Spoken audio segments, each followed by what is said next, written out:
But today I have a message that I've titled Marks of a of a Gospel Family. And just for 20-30 seconds, I want you to pair up with somebody next to you. And I'd like you to just share just whatever comes at the top of your head as you hear that word or that phrase, gospel family. What would be the key mark for you of a gospel family? Okay? So go 20-30 seconds and then we're going to continue on. But what's the first thing that comes to mind? First word or first trait? First mark that comes to your mind.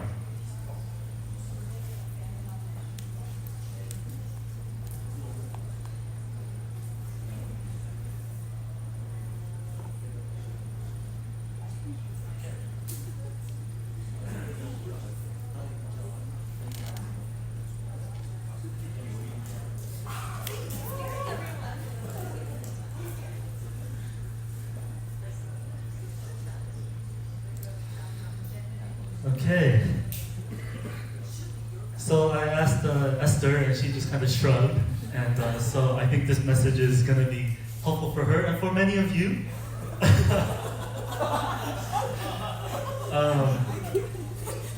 She said it's giving, and I'm going to be talking about that today. So sorry for throwing you under the bus. Yes, marks of the gospel family. You know, when I think about the word family, this is a word that gets thrown around quite a bit today. I got an email just this week from my, the school that I went to, UCLA, and they're gearing up for their football season, which is going to be tough. I know it's going to be a challenge with a new coach and all that. And they call us the Bruin family. And for whatever circles you're in, they might call you something family, right? And I'm not saying there's anything wrong with that. You can experience elements of family in those kinds of contexts too. But we're going to be actually reading a passage in Luke chapter 14. And we're going to actually, I'm going to share with you some traits or some marks of a gospel family from this passage. And so if you can turn there, it's also going to be on your on the screens in front of you. Let me go ahead and read this passage for you. It starts from verse 7. And just a heads up that this is going to be quite a hard-hitting message. I know we've been going through the Gospel of Luke, and the first 9 chapters is all about the gospel and how it's for everyone. And I will talk about that today. But then Jesus, once we head into chapter 9 and 10, and we kind of turn that corner, is now calling his disciples to follow, and is describing and kind of laying out what it actually looks like to follow him. And so this is where this parable kicks in. I'm going to start from verse 7. It says, "Now he told a parable to those who were invited. When he noticed how they chose the places of honor, saying to them, 'When you are invited by someone to a wedding feast, do not sit down in a place of honor, lest someone more distinguished than you be invited by him. And he who invited you both will come and say to you, give your place to this person, and then you will begin with shame to take the lowest place. But when you are invited, go and sit in the lowest place, so that when your host comes, he may say to you, friend, move up higher. Then you will be honored in the presence of all who sit at table with you. For everyone who exalts himself will be humbled, and he who humbles himself will be exalted." Verse 12. He said also to the man who had invited him, "When you give a dinner or a banquet, do not invite your friends or your brothers or your relatives or rich neighbors, lest they also invite you in return and you be repaid. But when you give a feast, invite the poor, the crippled, the lame, the blind, and you will be blessed, because they cannot repay you. For you will be repaid at the resurrection of the just." When one of those who reclined at table with him heard these things, he said to him, "Blessed is everyone who will eat bread in the kingdom of God." But he said to him, and he breaks into a story, "A man once gave a great banquet and invited many, and at the time for the banquet he sent his servant to say to those who had been invited, 'Come, for everything is now ready.' But they all alike began to make excuses. The first said to him, I bought a field, and I must go out and see it. Please have me excused. And another said, I have bought 5 yoke of oxen, and I go to examine them. Please have me excused. And another said, I've married a wife, and therefore I cannot come. So the servant came and reported these things to his master. Then the master of the house became angry and said to his servant, Go out quickly to the streets and lanes of the city, and bring in the poor and crippled and lame, blind and lame. And the servant said, Sir, what you commanded has been done, and still there is room. And the master said to the servant, Go out to the highways and hedges and compel people to come in, that my house may be filled. For I tell you, none of those men who are invited shall taste my banquet. That's the challenging word of God for us today. Now, before I go on, we were supposed to record, so I just wanted to see. Oh, it's being recorded. Okay, great. All right. So, today, as we're talking about this idea of a family, or a family gathering, or coming to a feast together, I know when we talk about family, as I mentioned, we have different thoughts that come into our heads. And we have seen and maybe even been a part of different quote-unquote families. But today what I want to ask is, what did it actually look like to be a part of and to be growing as a gospel-centered family? One that's not just any family, but that's one that's centered upon the gospel, one that's being shaped by the gospel. Or another way that I could say this is this: how are we called to live different, or to go beyond all the other families that are out there here as a church? And how can we pursue that and embody that kind of vision, each and every single one of us? Now, if you're a guest here, I want you to know that this is a message that I'm sharing to shape a culture, and so you are invited into it. But I'm also wanting to share this, especially for those of us who are actually calling this home, and who have said, hey, I'm committing, I'm a member of this family here at River City. And Jesus, in our passage, addresses that here in this passage. And man, what I really loved is that as we've gone through this gospel, it just really feels like every time we come and we're going through the gospel, we come to these topics and themes that just seems to be at the right time, to speak to us just at the right moment. And he does it again here today. And so I really feel like this is something super relevant as we're now kicking into the fall, and as we're launching family groups, and as we seek to grow together as a church. And so today I'm going to be sharing with you 3 things that Jesus lays for us in this passage as the key distinguishing marks of a gospel family. And it's going to be a challenging message. I'm giving you a heads up, but it's something that I feel like we need to hear. And it's really something that I believe is in the heart of Jesus. And so the first one is this, is that the gospel family is a family of givers. A gospel family is a family of givers. This is the first thing that Jesus talks about right off the bat.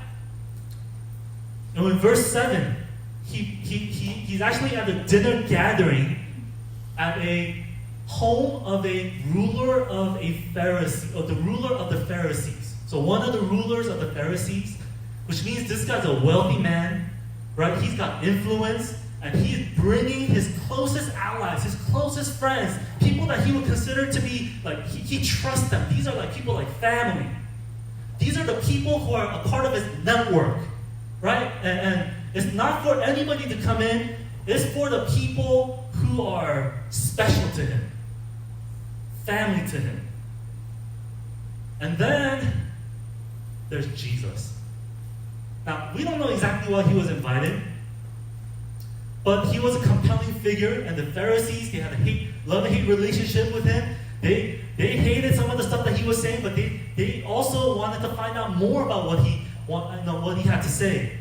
And so Jesus is sitting there, and notice how he's noticing how people are choosing the seats of honor. Back in those days, if you were invited to a home and you were sitting around the table, you wanted to sit closer to the host because those were the seats of honor. And if the further down you were, those were the lowest places. And so as you came in, you kind of wanted to figure out, hey, how close am I? How tight am I with the host? And so that's how they took their seats. And so Jesus says to them something that was actually pretty obvious to them at the time. Do not sit at the seats of honor where you're going to get honor. But he says in verse 10, when you're invited, go and sit at the lowest place, so that when your host comes, he may say to you, friend, move up higher. Then you will be honored, it says, in the presence of all who sit at table with you. What is he saying? He's saying to them, look, I see what's in your heart. I see why you've come. I know why you've come to this gathering. You're showing up here thinking about what you can get out of this gathering for yourself. You're showing up saying, how much honor can I get? How much respect can I get? How much blessing? How much value can I get from this gathering? You're coming in with the mentality of a taker. That's what he's saying. He's calling them out. And he's saying, I'm calling you to a different mentality.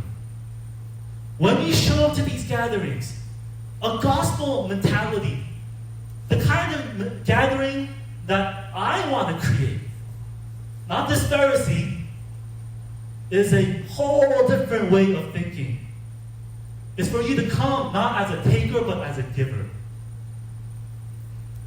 And so when you come into these places, that's what he says, sit at the lowest place, at the very end of the table, because if you're at the very lowest place, guess what? You know there ain't no honor coming your way. You have shown up to say, I'm going to give honor to everybody who comes. Everybody who shows up, I'm here to give. I'm here to bless them. I'm here to show them value. I'm here to bless them. That's what I'm here to do. That's what it means to be actually sitting at the lowest place, ready to give honor to everyone who has come. And so he's rebuking the Pharisees, but he's also, like I said, spelling out for us what a gospel family gathering in the kingdom looks like. And so I want to ask you, I want you to ask yourself, am I a giver or am I a taker?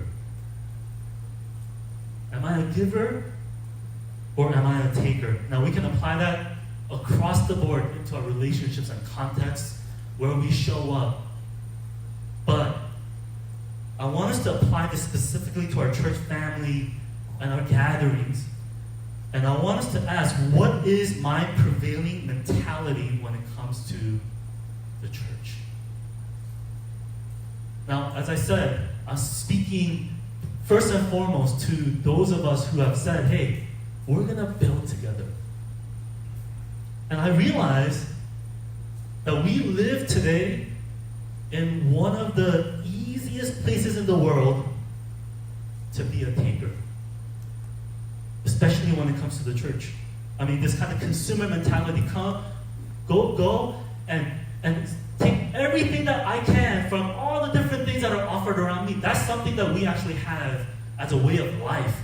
But we also bring that into the church. And so we can easily slip in and out of church for years or even decades and stay comfortable without ever having to give of our time, of our talents, of our treasures.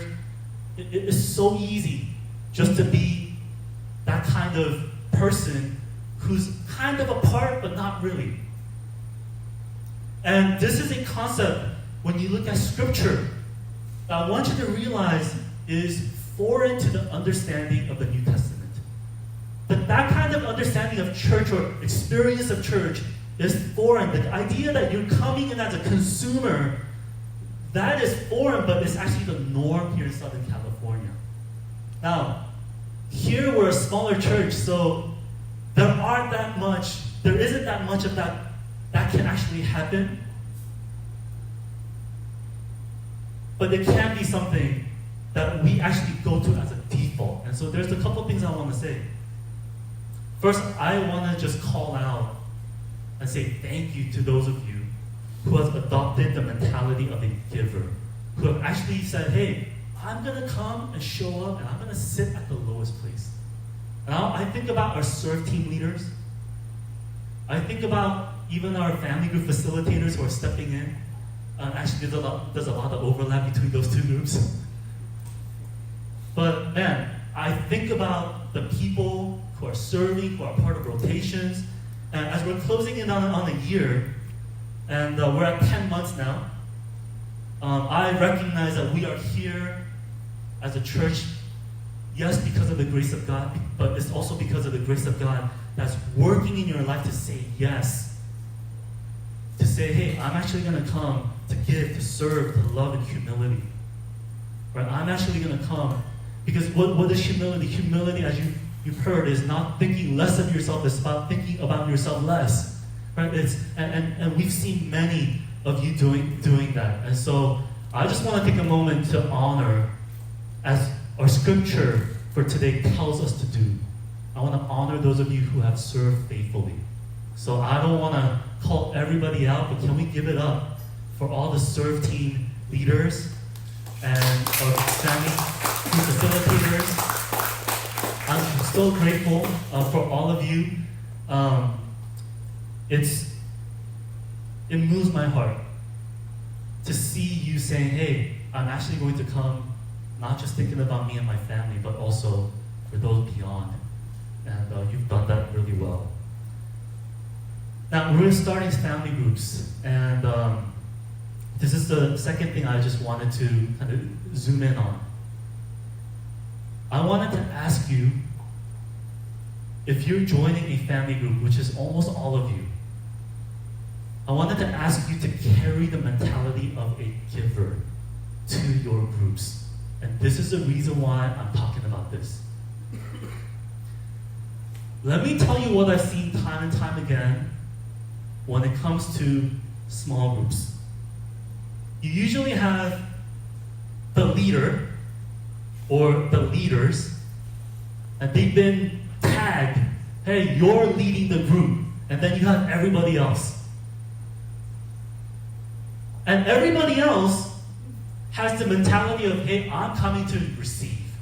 I'm coming to take. That's generally the posture. And so when we come to a small group, when we come to these kind of environments where there's an expectation of care, there's an expectation of receiving something, it's like everybody comes and they're like,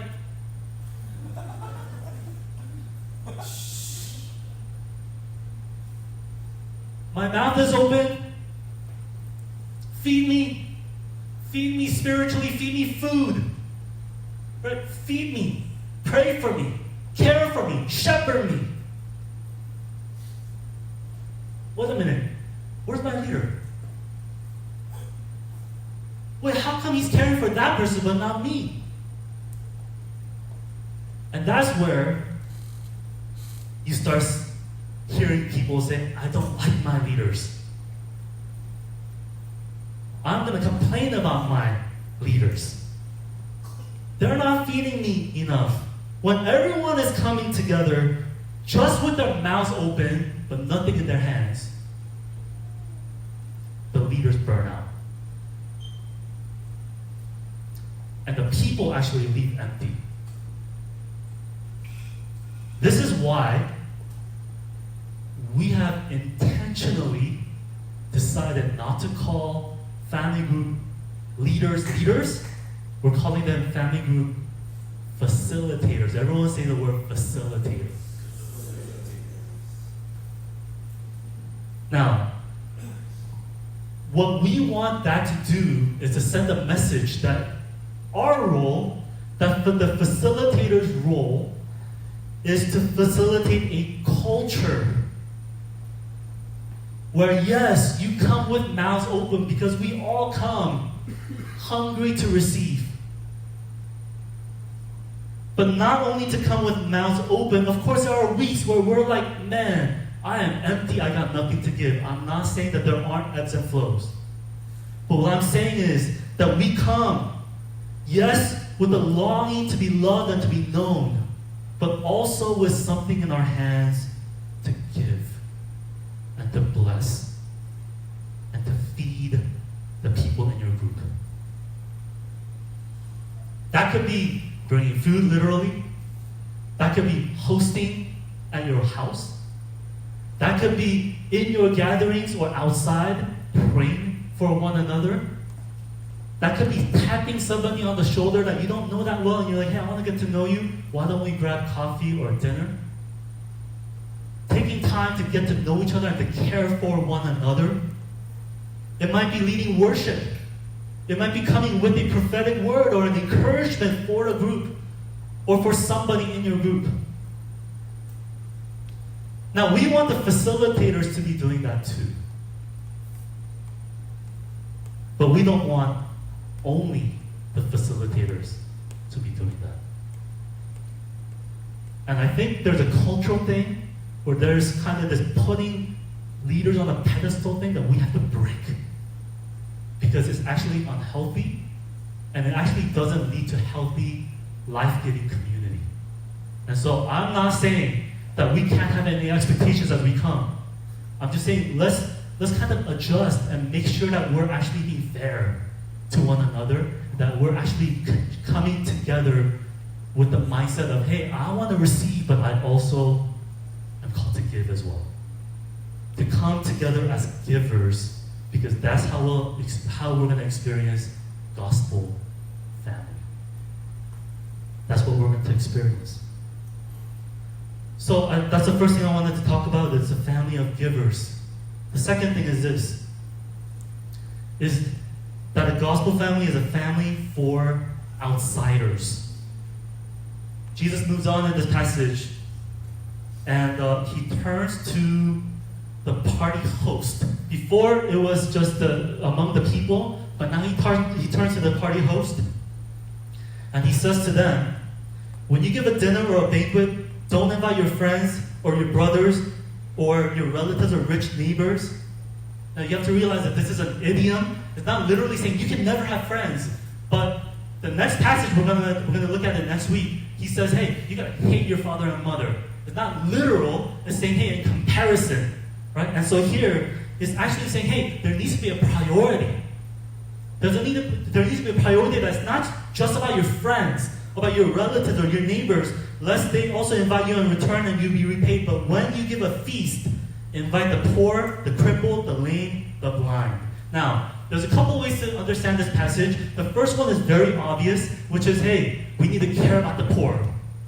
Right? And Luke, in particular, out of all the gospel writers, had a special concern for the people on the outside who are on the fringes of society, the marginalized. And there is a call in this passage that we could talk about. I'm not going to do that here. We might come back to this passage one day for that. But there is a call for us to actually care and to prioritize caring for the poor. But the other way that we need to understand this is by recognizing what Jesus is trying to say, because who is he talking to? He's talking to the Pharisees. Now, this whole passage, in some ways, is a parable to send a message to the Pharisees. Jesus is actually trying to send them a very stark warning. He says, you religious leaders who sit on the council, who think you're good because you're morally pure, you're set apart, you think you're in. Everybody else around you thinks you're in. That you have the inner track, the inside track into the kingdom of God. You think you're good. And you think all the sinners and the tax collectors and the Gentiles, they're out. You think you're good, you've got the inside track, that you're a part of this exclusive club called the Pharisees, the council, the Sanhedrin, but let me tell you why I've come. Jesus saying, I've come to flatten the field. And I've come so that there's no more exclusivity, and I'm here to open up the club to everybody. I'm here to open up the club to all the sinners, to all the Gentiles, and everybody is invited to the party. Everyone is invited to the party. It's not just for you, the religious elites. Because I'm here to create a new kind of family, a gospel family. It's not exclusive, it's not just for the insiders, for them to enjoy, but it's actually so that the outsiders might be brought in. That is what's on Jesus' heart. That's why he's sharing this. And why is this so important for us? There's a lot of application for this message. Why is it so important? Well, if I could get really real here, we know it here, but I actually think it's a blind spot for us here as a church. And I really want to ask you to hear me out on this. We've had a number of visitors come to our church over the last 10 years. Sorry, 10 months. Wow. I wonder what that's going to be like, but 10 months. And most people who decide not to come back to a church will never share with you why they don't come back. Isn't that true? Have you ever gone to your pastor, to a pastor that you went to visit and said, hey, I'm not going to come back because you suck? No. Nobody. I don't think, no, we don't do that. But with two of our visitors, we actually found out why they didn't come back. And we found out because they happened to be friends with one of Esther's friends. So we heard it through the grapevine. And the feedback that we got, that we heard from Esther's friend, was this. The church was too cliquey. It felt like people already had their friends, and they really didn't want to get to know me. Really didn't feel like they wanted to know me.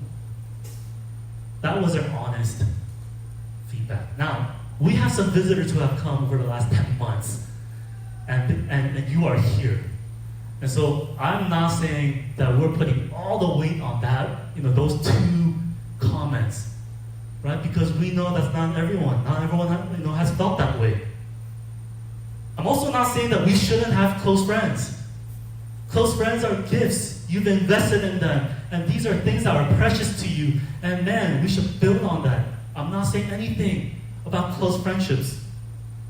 But I do want to say this. If we have circles that are closed or that feel closed and are exclusive, that's not gospel. That's actually anti-gospel. Because what is the gospel? The gospel is the good news that Jesus peeled away from his circle in heaven to come to our world and to invite us into that circle. Isn't that the gospel? And so a gospel family is a family that doesn't just look inward. There's a place for that.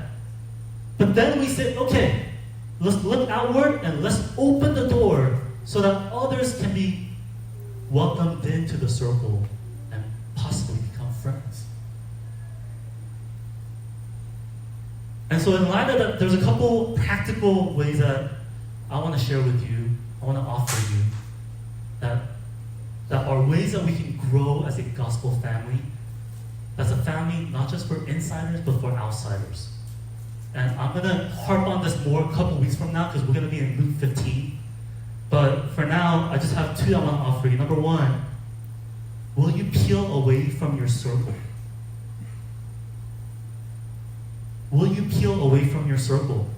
When I was a resident at Southlands before we planted this church, I remember I came to a staff meeting once.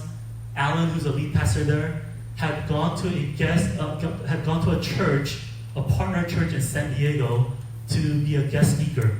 And he came back and he started sharing with us how when he got to the church, he stood at the lobby And he stood at the lobby for 10 minutes. And not one person peeled away from their circle, from their huddles, to come and say hi to him. And after 10 minutes, the pastor of that church came and said, hey, that's the guest speaker. And they're like, oh! And then they all came and they hounded him and said, oh, yeah, sorry. And he came back and he said, they missed it, and it's the lowest hanging fruit possible to come and say hi. He said, and I remember him saying in the staff meeting to the staff, he said, a visitor standing or sitting alone for more than a couple minutes is a crisis. And I'm sharing that with you, not so that the next time you see a visitor, like the whole church goes and hounds them. No, please don't do that. I'm not saying, like, give them some space. You know, like, maybe they want to be alone, okay? But at least choose to see them. It's about, do we honor them? Do we value them? Do we see them? The challenge is to actually see the outsider and to be willing to peel away from the circle. This is hard for all of us, myself included. But we've got to peel away at times so that we can actually be Jesus to them. The second thing is, will you see the empty chair? I remember the story of a church where every time they instructed every one of their small groups when they meet to leave an empty seat. Even if everybody has shown up, make sure you have another chair in your circle as you meet. Now, I'm not saying that we got to do that. But the message that they wanted to send to every one of their small groups was to remind them that there's always space for one more. And that reflects the heart of Jesus in this passage. Because Jesus actually tells the servant to go out and to go to the alleys, to go to the highways, and to call everybody in, to go and actually invite them in, to go find the outsiders. Right? Because in this passage, it's talking about the outsiders. And to invite them into the gathering, to take the empty seats. And that's the reason why Esther and I, we hesitated about leading a family group, to be honest with you. Because we're like, are people want to come and share with a pastor? I found out that it's true, you actually do. I'm actually thankful for that. And so we decided to lead, even though initially we weren't thinking about, actually leading, but we actually wanted to create smaller groups so that there is space for others to be welcomed in. And so I wanted to invite you to create with us, to build together a church family that's not just for the insiders, but also for the outsiders.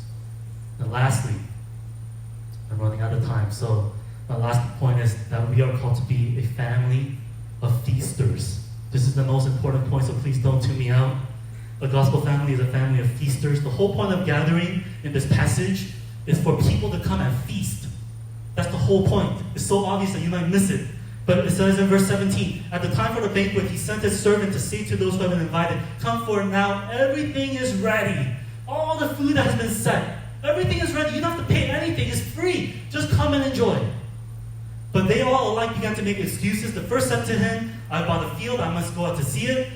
Please have me excused. Another said, I bought 5 yoke of oxen. I must examine them. Please have me excused. And another said, I've married a wife, and therefore I cannot come. On one hand, from this passage, there is a call to prioritize the family feast, the gatherings, right? And not to get so caught up or too busy with other things, too distracted with other things, that you don't make this a priority where you can come and experience joy together, where you can be nourished together. Like there's a priority thing here about the family feast, about the gatherings. And so that is one way that we could apply it. Now, all of you are here. You have prioritized this gathering. Most of you have signed up for family. You're prioritizing them. And so I was thinking, okay, is there more for us in this passage? And I think there is. I want you to notice, once again, that the people that he's talking to are the Pharisees.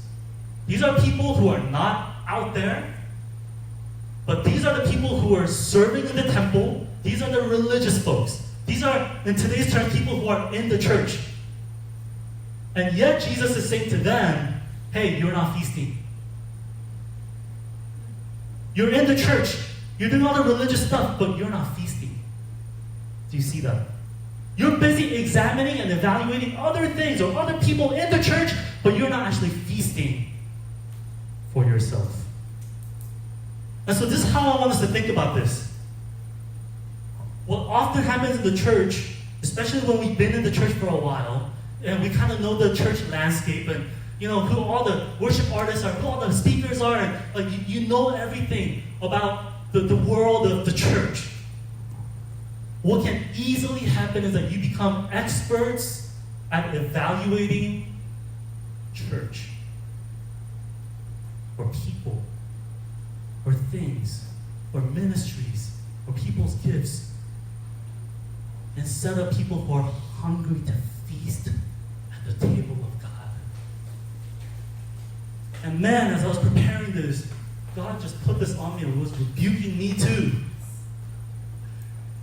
Let me tell you, this week, this past Thursday, after we got off Retro, which is our call to get ready for Sunday, Brian was on the call with me. I'm on YouTube because I was thinking about like a song that we could sing after the sermon. And we're going to sing Hosanna, guys. So just a heads up. But I was on YouTube, and I ran into this video where Brooke, is it Ligerwood? Is that how you say it? From Hillsong. Beautiful voice, right? And it's this rendition with just a piano. And she is singing, and it's 7 minutes long, and I listened to the whole thing. And afterwards, I'm like, oh, gosh, what a voice! That was amazing! But you know what? In the 7 minutes, not once was I amazed by God. I was amazed by her voice. So easy. So easy for us to do. We are living in this culture where we're just scrolling. Like yesterday, I've been off social media for 6 weeks and I just got back on. So second time logging in yesterday. I log in, the first thing that shows up is John Mark Comer. I'm not sure if you know him. Practicing the Way. He's on this, there's like this little video clip, and he's talking about how in the 20 plus years of his pastoral ministry, not one person has ever come to him and confessed greed to him. How it's one of the things that is so hidden that we can't see it. And so he's talking about this, and guess what I did? I said, that's a good point, John Mark. Swipe, and I move on. We live today in a culture where we just swipe and we just move on. We don't digest anything. We don't eat it for ourselves. And I think Jesus here is rebuking us. Because this is what we do now. It's so easy for us to be connoisseurs of worship rather than to be hungry worshipers that want to be in the presence of God, that are hungry for more of God. It's so much easier to be evaluators of preachers. Now, most of you haven't done that to me, thank you. But it's so easy to be connoisseurs and critics and evaluators of someone's gift or someone's work or what you see. Like our comments often is, I liked it or I didn't like it, rather than this is how God is speaking to me. And I think we need to shift our mindset, because it's so much easier to be that rather than people who are eating and digesting and then sharing as we're nourished by the Word of God. So I'm not saying that we should never evaluate or examine our preaching or what we do as a church, our practices, our effectiveness. Those are all things that we want to be thinking about, and we want healthy feedback. But we want to be doing that. There's a place for it. You know why? Because if you go and eat, like let's say you go to a steakhouse, what are you going to do? You're going to look at the food, and you're going to be like, oh, there's a piece of bone right there. I shouldn't eat that. right? And you will cut that out and you'll throw that away so you can eat the meat. So there's a place for us to evaluate. The problem is when all we're doing is evaluating, we're not actually feasting. That's exactly what these religious leaders are being called out for. You're in here doing all the religious stuff, but you missed it because you're not feasting on God. You haven't said yes to the invitation. That's Jesus' rebuke to the Pharisees. Why did Jesus go to the cross?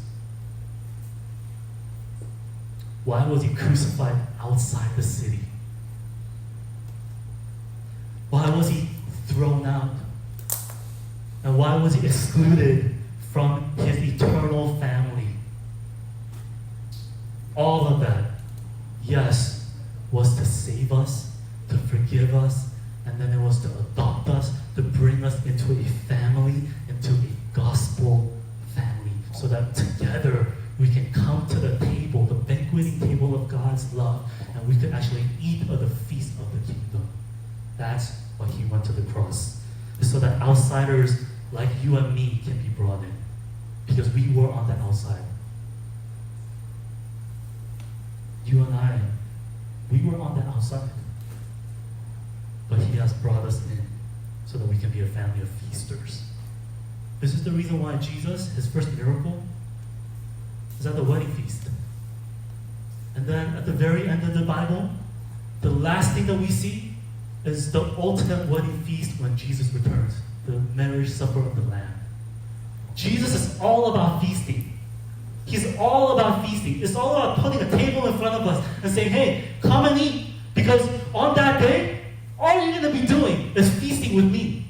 So get ready, because I want you to foretaste it here and now. In fact, if you don't taste it here and now, you're not going to experience it over there. That's what he says in Revelation 3:20. I'm going to close with this. He says, behold, I stand at the door and knock. If anyone hears my voice and opens the door, I will come into him and eat with him, and he with me. So Jesus invites all of us today. Each and every one of you today, he invites you and he says, come and eat. Come and eat. Because I've paid it for you in full so you can come freely and enjoy. Come and eat. Because Jesus knows that it's only as we come and eat that we're actually going to say, okay, I've got something to give someone else. He says, come in because it's only as we actually eat that as we're tasting the feast, we're going to say, I want others to come and eat of this feast. Come and eat because a gospel family is a family of feasters. That's what it is. And so come and eat over and over and over and over at the banquet table of God's love. Amen? I know that was a hard message, but I really felt that this was on the heart of Jesus for our church. As we come, that we would come saying, God, I want to eat from you so that I can be a giver, so I can have a heart for the outsider, so that I myself will be nourished. Not by all the other things of life, but by you alone.